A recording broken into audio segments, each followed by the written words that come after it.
If you're just tuning in, you are watching our correspondent, Omar Jimenez, being arrested by state police in Minnesota. We're not sure why. A CNN crew in Minneapolis was arrested early Friday morning on live TV.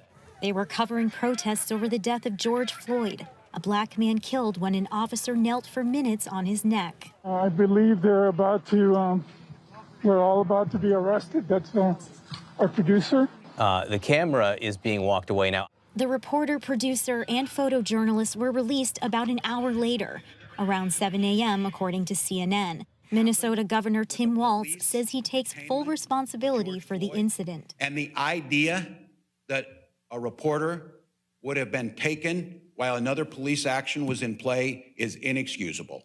Minnesota State Patrol announced the crew's release came, quote, once they were confirmed to be members of the media.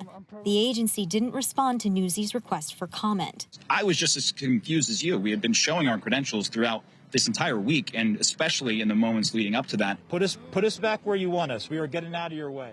Media advocates are calling it a bad day for journalism. There is no reason that police should be arresting journalists who are covering a very newsworthy protest. I think the fact that we saw this live on television, we saw their calm demeanor, we saw the handcuffs nonetheless being put on practicing members of the press while they were reporting. There is no way to dispute the facts there. In this era of fake news, that can be a very important attribute.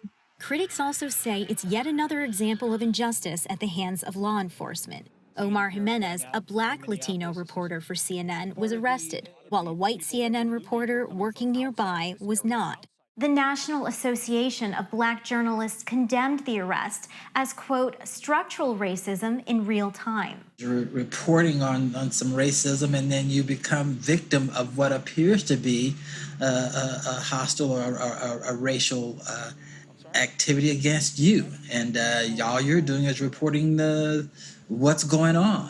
We don't want it to be the norm, but unfortunately, it probably is pretty close to being the norm. Sasha Ingber, Newsy, Washington.